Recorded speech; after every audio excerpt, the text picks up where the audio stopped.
Komrat'ta kultura oluşu geçti.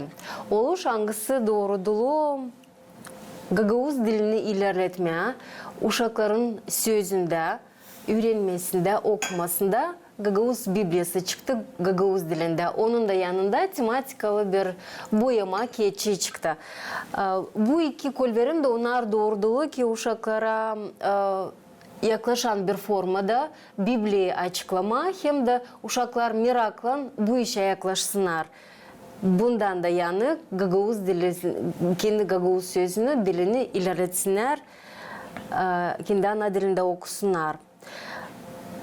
Bu yeni kağıtlar doğrudan bağlı Gagavuzya'nın, Komrad'ın yaşayanından İlya Karasinil'in hangisi projektin hem koordinatör olur, hem üretici Gagavuz dilinde çalışır, hem de ta çalışır blogerlik işinde de. Onu artık çoğunuz da biliriz. İlya'nın şimdi ta diğerinden bu proje için laf edeceğiz. Hem de mutlaka çalışması için hangisini götürüyor bugünkü günde Gagavuz dilinin ilerlemesinde. İlya sizi selamlıyorum. Hayırlı sabahlar. Sabah hayırlı olsun. Sevindim geldiniz programımıza katıldınız, kaylığınızı verdiniz.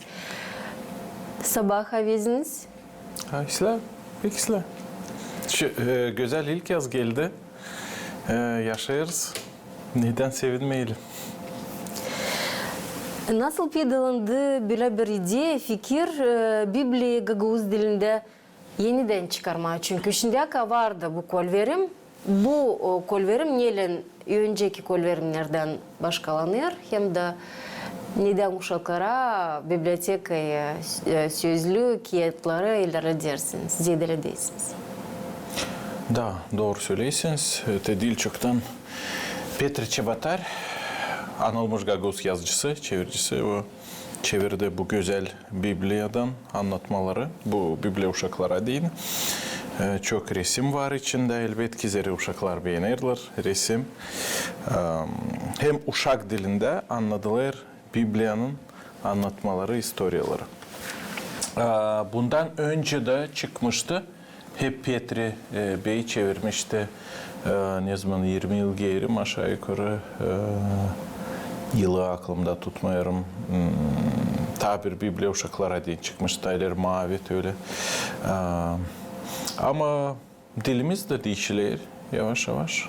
Hem de Biblia değişilmiyor. O kalır hep o anlatmalar, hep o istoryalar, hep o mesaj, hep o 2000 yıl oldu.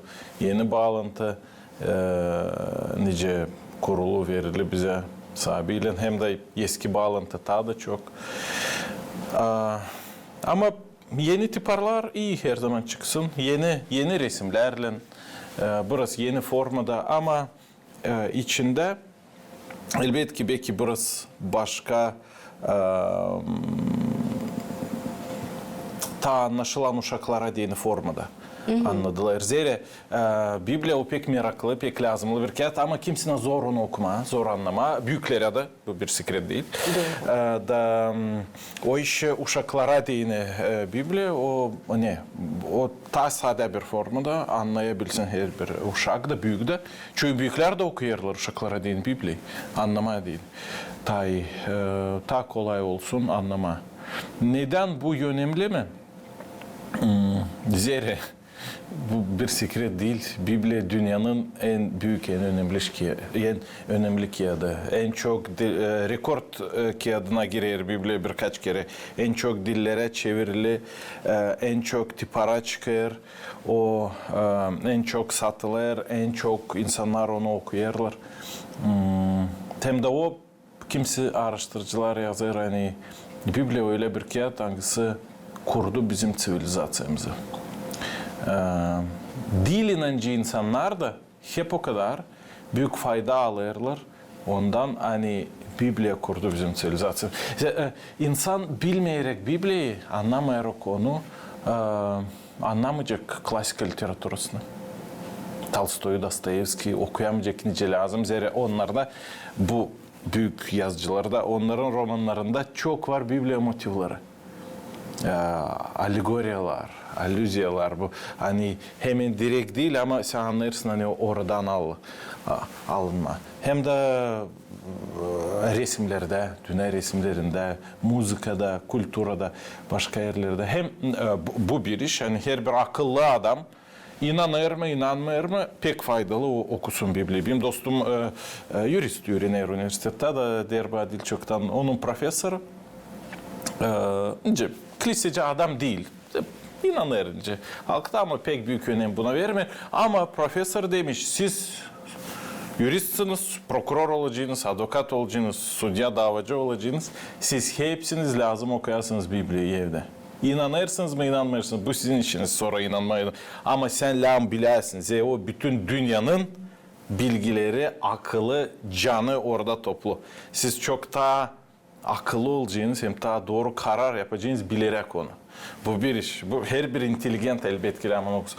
Hem de ta başka da var fayda bu kiyatta. O can faydası elbette ki. Biz sahibi içi tanıyoruz. Kim yarattı bu dünyayı? Kimiz biz? Hani var kurtarıcı, sahibi İsus. Hem bizim halkımız, Gagavuz halkımız Hristiyan.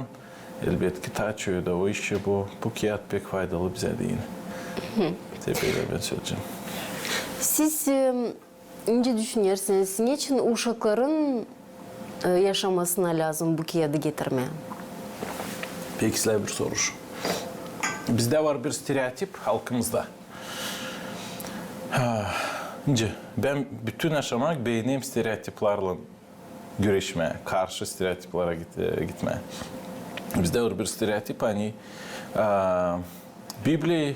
Biblia o sadece kilise kiyadı. Sadece kilisede onu okusunlar, okuyarlar. Papazlar, pastörler, kilise hizmetçileri. Elbette ki o kilisede okunur, o temeli kilisenin. Ama sadece kilisede mi o lağım okunsun? Hem sadece kilisede mi onu lağım insan işitsin? Bu stereotip hani Biblia o tek kilisede lağım onu okusunlar. Ben değilim kayıl bununla. Biblia insan lağım görsün, bilsin, alsın, okusun evinde de. Bibliotekada da. Nerede ister? O öyle bir kiyat hangisi bütün yaşamamıza etki edebilir. İnsanlar kim kere historiada biz görüyoruz her ki isterler koyma bir polkaca limitirat etme inanı. Da inan ama te say kilisende inan. Te yavaşça te gir kilisen te orada başkasına bir şey söyleme işitme. Ama bu haliz inan değil. Sen inanarsan o senin yaşamak yolun, obraz жизни, sen öyle düşüneysen sen onu saklayamayacaksın. Da o işi neden uşaklardan da saklayalım inanımızı. Uşak küçük yaştan ta öğrenecek ne o iyilik ne o kötülük. O anlayacak kendi yerini bu dünyada. Uşaklar kim üysüz ya da kahır geçirdiği aşamasında var öyle çok uşak. O anlayacak hani var bir kimseyi sahibi yaratıcı, sahibi İsus Hristos kim seviyor onu her zaman. Sen onu görmeyisin ama o senin yanında o işi der seni. Uşaklar okuyarak bunu hem ya da anası babası okuyarak ona uşaklara diyeyim Biblia'yı uşak anlayacak hani ben varınca dua edeyim sana bir ya da o beni işitecek, o bana yardım edecek. Şimdi ben korkarım, ben yalnız değilim. Var o kim beni işçi. Da küçük yaştan bu işler pek önemli oluyor. Ben tutarım aklımda 7-8 yaşındaydım. Bir periyot olduydu tamam o zaman hani çirkin düşler görerdim. Küçük uşak açan uykuya dalma çirkin düş görerdim de korkardım uyklama artık. İstemerdim gece gelsin zengine korkunç düşler. Uyanıyorum korkudan sonra geri uyuyamıyorum. Da anama babama söyledim. Onlar derler oğlum sen yalnız değilsin. Şimdi uykuya karşı dua edeceğiz. Bu işler olmasın sende. Korkunç düş olmasın. Sonra düşünde de bir şey çirkin geldiğinde hemen dua et. Yardım et sahibi İsus Hristos yardım etsin. Kolasın bu çirkin işi. Da ben öyle yaptım. Da o zamandan beri hiçbir çirkin düş görmedim. Demek küçük uşakta da var kendi korkuları. Daha çan o anlar hani var. Yaratıcı. Da bu işleri biz elbette ki Biblia'dan öğreneyiz. Ben ne isteyeyim söyleme yani uşaklara, büyüklere, ihtiyarlara inan o değil sadece bir iş. Hangisini biz lazım gösterelim sadece kilise duvarları da bulunarak. Elbette ki orada da o pek önemli. O merkez gibi oradan dağılır herce. Ama o her günkü her günkü yaşamamız. Bu böyle. Hangi uşakların yaş boylarına bu kağıt hem de yardımcı boya makiyatçı kararlı? İkincisini de göstermedik. Da, burada gerçek tabir kağıtçı yaptılar. Bu resimleme kağıtçı. Bir tarafta uşaklar önce resimlesin. Ya boyasının, tay söylemek daha doğru, boyasınlar.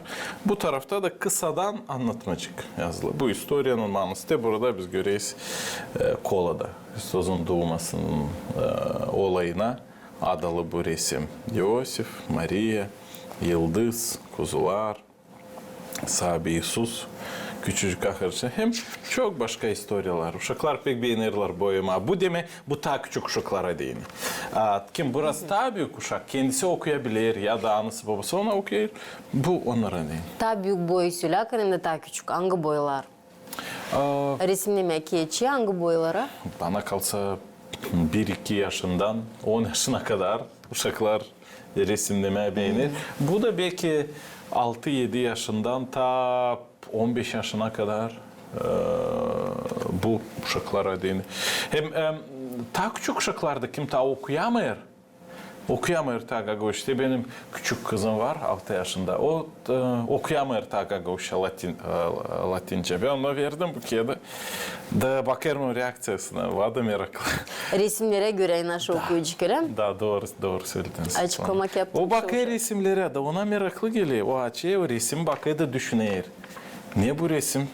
Niye bu resim öyle değil? Aha, kağıdı vereyim anasının babasının eline. O okuyun sen bilme bu resim ne açıklar? Sonra soruş veriyor baba bu kim? Bu dinozavr mı? Onları da o zaman Allah yarattı. Meraklı bir şey. Bu neçe orada? Bu deniz neçe burada? Neçe bu? Neçe o? Da uşak düşünür. Da bu resimler ona yardım ediyor ta iyi anlama sonra historiyayı da olayı da. Elbette ki bu pek Biblia'nın pek büyük var üretmek faydası. Üretmek, воспитательная функция. Terbiye etmek uğrunda. Terbiye etmek. O üretir insana acıyan olsun. Sastradательный, acıyan. Egoist olmasın. Alemin acısını, zorluğunu hesap alsın. Bu pek önemli bugünü. Çöğe alışırlar. Uşaklar egoistmiş. Say kendi düşünermiş. Hep telefonda durarmış. Hep zamanını orada harcar. Çöğe anala ben de babayım. Çöğe anala babalar düşünüyor bu işler için.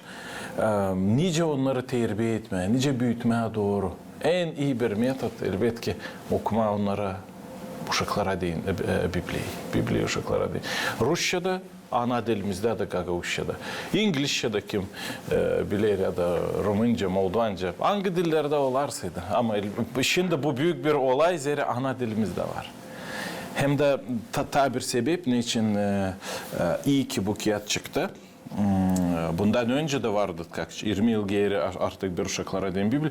Ama şimdi bu çıktı zeri onu çoktan tiparlamayırlar. O bir o bir kağıdı ama çoğu ister.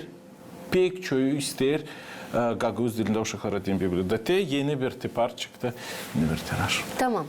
Açan her zaman kağıt çıkar, tanıtım olur.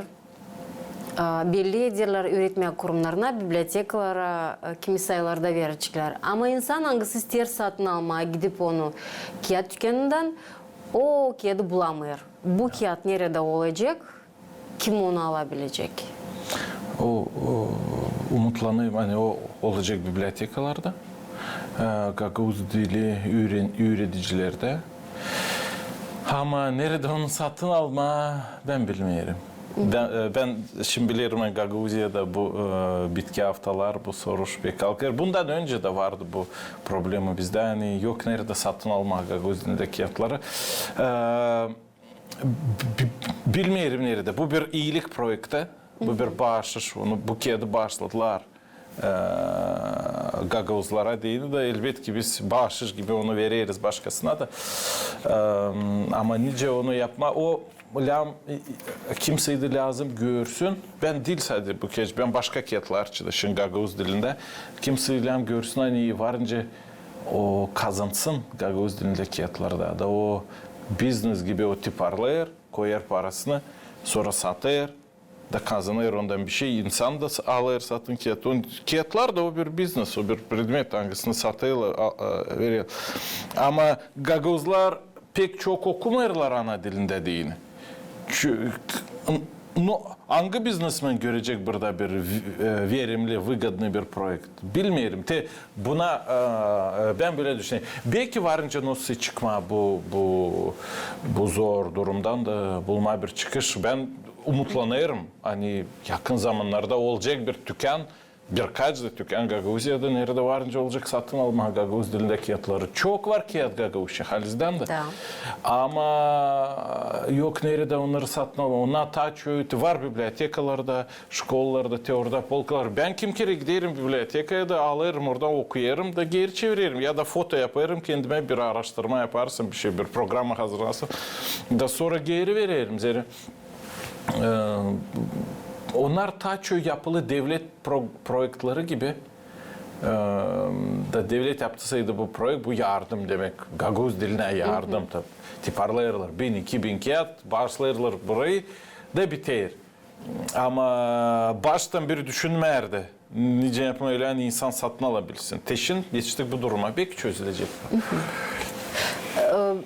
Boşuna kaldırmadım bu soruşu çünkü bir insan diyeceğiz tabii ki yaşlı insan, belki bir yaşlı insan ister almayı bir kağıt bahşiş yapma kendini potusuna öyle. Gagavuz dilinde okusun ondan. Uşakta gitmesi de diyeceğiz okula öğreticiden alamayacak onu. Böyle bir yaklaşma bir başka diyeceğiz öğretmen kurumunda bir çalışana da verecekler inanasılar, bilasla insan verecekler. Ama satın alma da olsun o kağıt sen serginde bu olamayacak. Tamam. Ben bu kağıdı... Cevabı kabul ettim. Zorlatmayın kendinizi. Anlayayım. Ama kim isterseydi, pek isterseydi... Yedinme bu kağıdı Biblia uşaklara dini Gagavuz dilinde.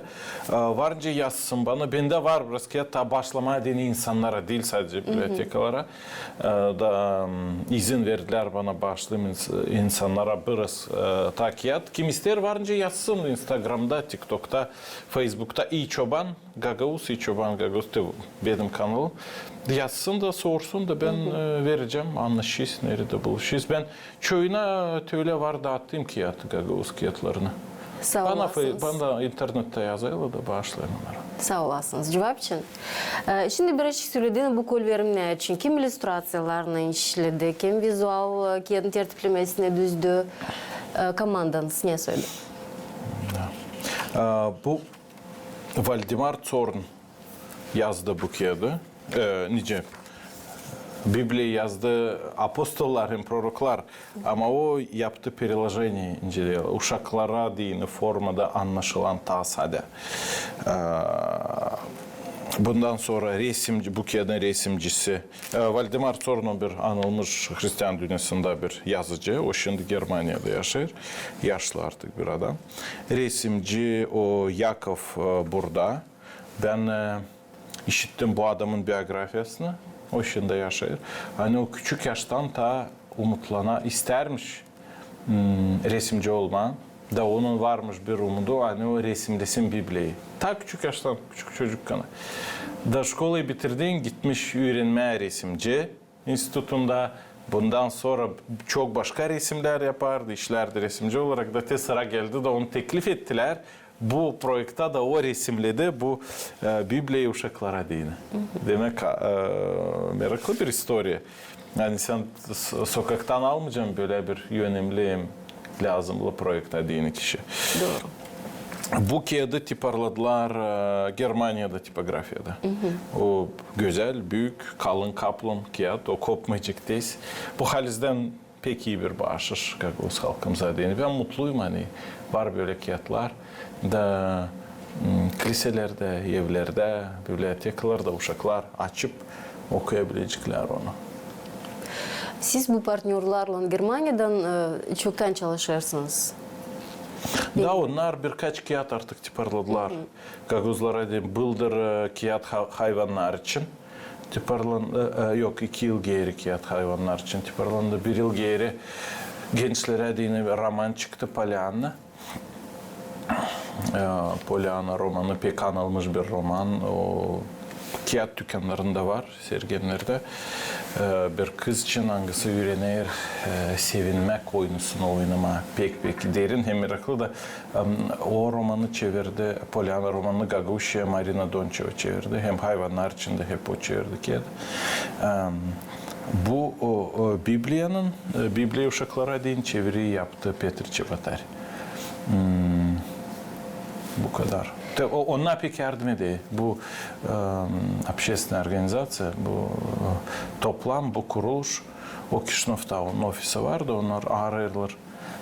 Bütün dünyadan nerede bulabilecekler türlü projelere, meraklı projelere para.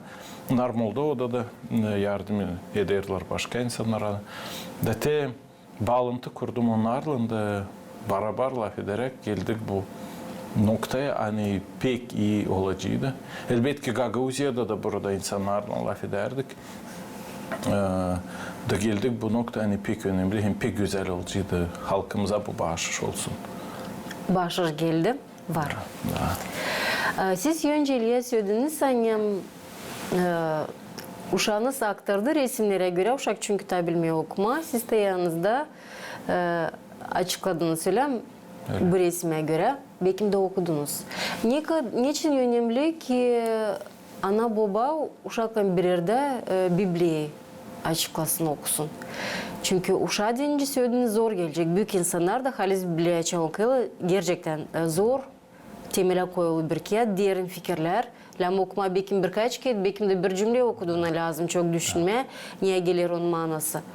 Büyükler, küçüklerle, bu evlat boyları, niçin birlikte lazım Biblia'yı okusunlar? Uşaklara değil Biblia elbette ki daha kolay anlaşılır.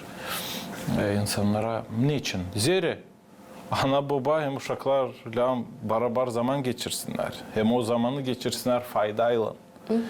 Hem zira ana baba temel kurar uşağının yaşamak prensiplerine, uşağının anlamasına ne o iyi ne o kötü. Nice doğru da can uşağı küçük yaştan o yoldan da o gidecek çoğu söyler.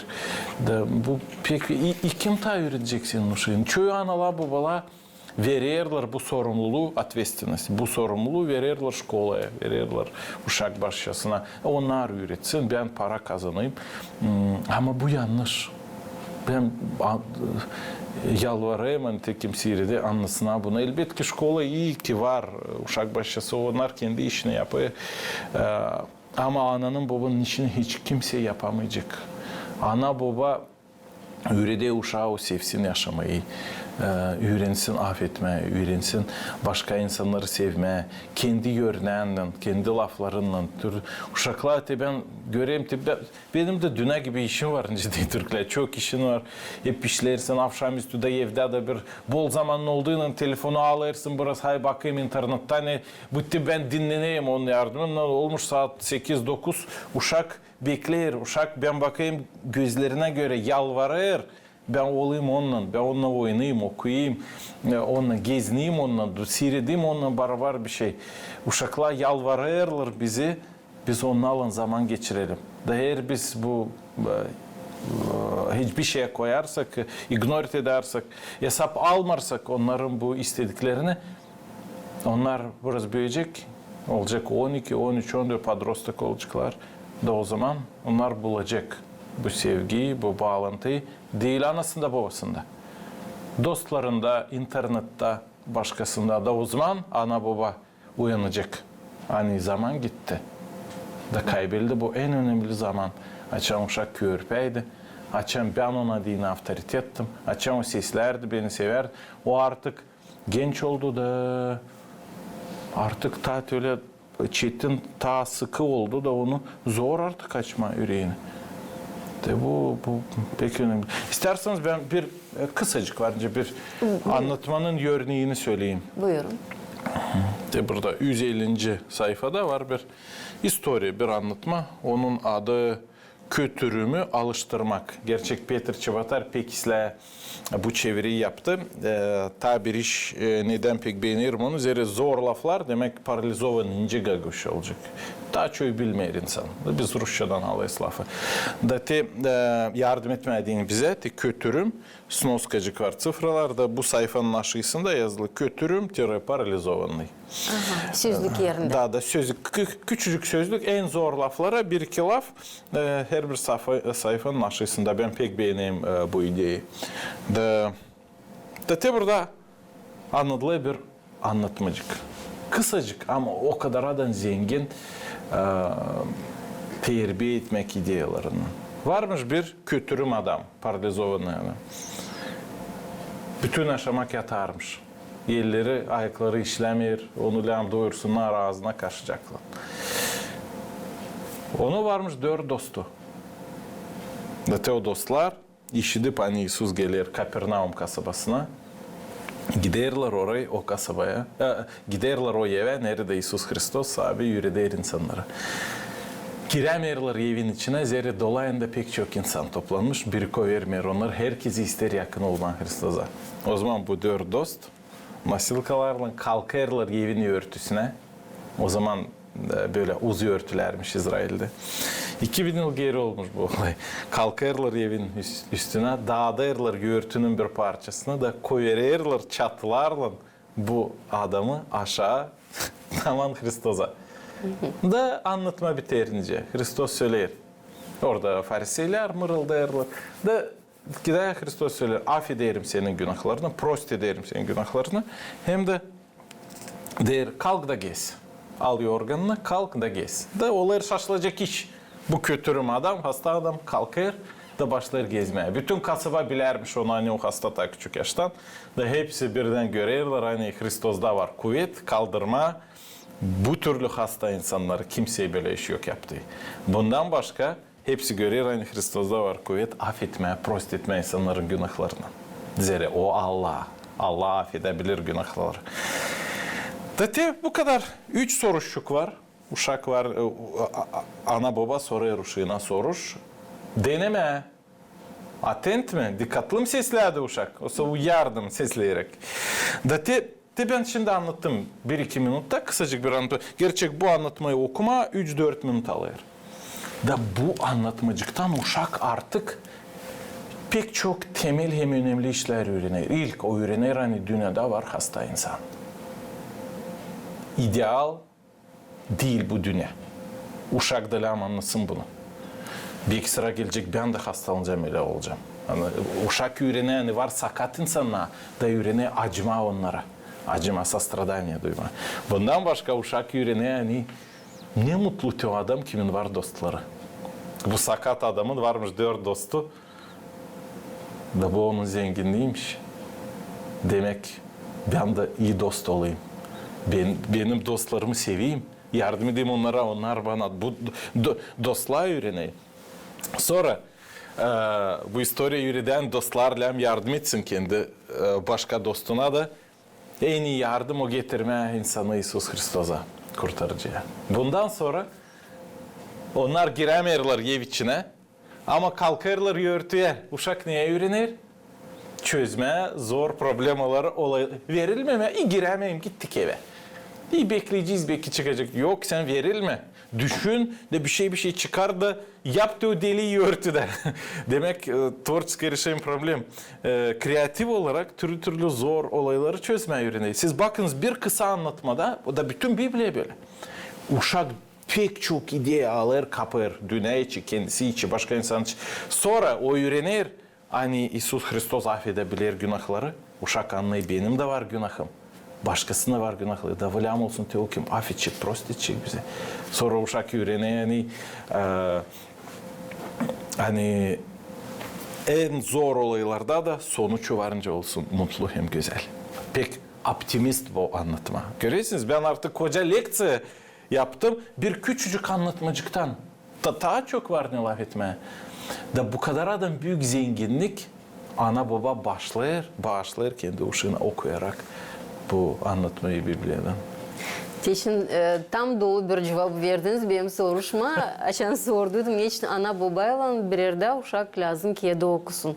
Çünkü çıkış yapılması da o anlatma okunduktan sonra sorulara cevaplar verilmediyse, açıklanmadıysa, ne siz şimdi yaptınız, açıkladınız hepsini. Bir ördek gibi da. Da. O zaman uşağın bekim akısında pek çok da kalmayacak. Anlatmam. Okudum, geçti, gitti. Ama açan onu kabul edersin, açan başlıyorsun düşünmeye, o zaman içinden çok zamana kalıyor bir takım örnekler. Açan komentarı, tence ben şimdi komentarı yaptım. Yorumladım cidden Türk'le. Elbette ki ta kolay anlamaya baş fikirleri ama eğer yoksaydı da komentarı de ikinci payı ben şimdi söylemeydim de sadece anlattım. Hep o kadar büyük fayda var. Büyük de küçük de intuitif olarak hep o kadar duyar bu işleri. Da sen için çok bu türlü anlatma okuyarsın. O çekilir seni değiştirmeye yavaş yavaş. Ama elbette ki lan beraber düşünme. Sonra biz de evimizde uşaklarla ne yapıyoruz? Okuyup bir story uşaklara diyen Biblia'dan. Biz tiyatro yapıyoruz evde. Scenka. Drama. Anlatmalara mı göre? Da bu anlatma, Biblia'da anlatmaları. Hay sen olacaksın dost, hay sen olacaksın bu rolde, hay sen olacaksın teoride var kör insanlar için, kör adam için, yalvararmış Hristosu affetsin. Hay sen şimdi bu rol olacaksın de, sen olacaksın kör, sen olacaksın öğrenici. Da beraber de bu zaman 1-2 saat uykuya karşı açın biz beraber dua ederiz, okuyasız Biblia'yı uşaklara deyin. O zaman meraklı geçsin, interes geçsin. Değil, otur şimdi ben öğreteceğim seni doğru yaşama. Yavaş şimdi okuyoruz Biblia'yı. Uşak anlasın hani bu bağlı yaşamaya da bu güzel, bunda sevgi var. Hem de uşaklar da analara, babalarına da yakın oluyorlar. Elbette. Da birleşirler. Bağlantıyı kurarlar. Bir de daha sorayım, prezentatsiya Sadi Komrat'ta mı oldu mu? Başka yerlerden düşünüyorsunuz geçirme? Sadi Komrat'ta oldu. Oldu sadece Komrat'ta. Ne söyleyeceğiniz okuyuculara, ailelere, hangileri bu kiyede alacaklar eline? Koruyun bu kiyede. Sevin onu, okuyun onu. Çoğu insan de ben inancıyım, ben de evimde var Biblia'm. O Biblia'da toplamış artık 3 parmak toz. Onu okumayı. Evinde var bu kiyede. O bu fakttan kendisini ta rahat duyuyor. Yani o var evinde, serginde. Ama bu kağıt başlayır işlemeye, yaşamaya, değiştirmeye seni. Açan sen onu okuyasın diyor ama bırakmayasın o orada yuvarlansın serginde. Elbette ki okuyun. İnternetinize çekin, internetten telefonlarınıza, planşetlerinize insanlar skaçat etsin, Biblia'yı uşaklara deyin, Biblia'yı büyüklere deyin, okusun.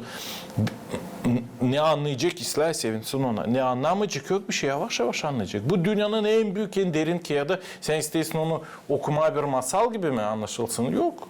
Bunu anlamadım bu sayfayı. Oku ileri doğru. Sonra ta bir sıra anlayacaksın, 5 sıra anlamayacaksın. Yavaş yavaş sonra yeni okuyacaksın. Benim dadım 40 yaşında başladı okumaya Biblia'yı. Onun sadece 3 klası vardı şkolada. Pek zor okuyardı demek. Köyden adamlar gibi, ihtiyarlar gibi. Ama yavaş yavaş o kadar adam sevdi onu. Başladı daha çok okuma, daha iyi başladı okuma, daha hızlı. Okudu onu onlarca kere. Bol zaman akşamüstü eve girdiğinin da pek çok derin işler başladı anlama. Demek onu okumaya dine hem Allah dokunsun senin yüreğine, başlasın seni değiştirme. Sen dillem pek büyük, pek akıllı adam olarsın. Olasın. Akıllısın isle, peki daha çok sana açılır. Ama sen istersin arama bu doğruluğu. Su Hristos'un öğrencileri ta çok pek akıllı profesör değilmiş. Apostol Pavel elbette ki o bilerdi çok. O teologtu, profesördü, fariseydi ama da sonra döndü inana Hristosa. Ama başka öğrenciler balıkçıydılar. Sade insandılar. O işi bu bariyer çöyünde var. İyi ben onu anlamayacağım. İyi o zor. İyi anlatsınlar bana başkası. De onu geçirme. Al da oku yavaş yavaş. Anlayacaksın. İstersen doğruluğu bulma. Sen anlayacaksın. Tabiri. Benim malim hep öyle. Hiç şkolayı da başarmadı insanlar. 1, 2, 3 klas bitirdiler ta o zamanlardan. İnsan ama o okuyardı Allah'ın lafını biliyor. Bakılsa siz de çoğu bilirler bu türlü insanları köylerde inancı, kiliseci insanlar ince bizim halkımızda onlara derler. Da sen şimdi başardın şkolayı, başardın üniversitede, da sen değilsin sen bir şey anlamaz. İte o babucuk nasıl anlayır? Demek bu keda anlamadın değil sadece kafayla. Lam canında çalışsın, emosiyalarında lam alçak boylu smerenli olasın. Bu zor bir proses. Bu kağıt değil sadece, o değilince Tolstoy, Dostoyevski okuma. Onu okuyarak o değiştirir seni. Bu şaşılacak kağıt, bu kağıt en kuvvetli kağıt dünyada. Çünkü hepsi kağıtlara temel kağıt. Elbette. Sağ olasın Silya. Meraklı bir konuşmak için hem de o iş için hangisini yapıyorsunuz hem uşaklara dini, onların dünyasını doğru koyma hem de Gagavuz dilinin ilerlemesinde. Bu da önemli. Bu kol verimlerde umut ederim hani kimi uşakların, kimi ailelerin masalalarına, sergenlerine yetişecekler. Da nice misafirimiz söyledi tozlanmasınlar ama çalışsınlar. Bekim değil her akşam ama gün aşırım, haftada 1-2 sıram nice olacak kolaylık. Analar, babalar kendi uşaklarının faydalı vakit geçirsinler birlikte. Getirdiğim aklınıza hani Komrat kasabasında geçti tanıtım uşak Bibliyasına, kağıdına Gagavuz dilinde hangisi çıktı. Hem de onda yanında çıktı tabir tematikalı. Hep buradan bir kağıt, resim kağıdı, nerede küçük anlatma verilir. Resime, hangisine uşak varınca hem boyasın, hem seslesin, bekim de okusun bu anlatmacıyı. Bizimle birlikteydi İlya Karasini, Gagavuz dili yöneticisi, bu projektin koordinatörü hem de Gagavuzya'nın Gagavuz blogeri. İlya sağ olasınız. Hani katıldınız programımıza. Diler size yeni projeler çalıştırasınız. Gagavuz dilinde bizim cümleye getirersiniz. Programımızda ilerler. Yayında kalın bizimle birlikte.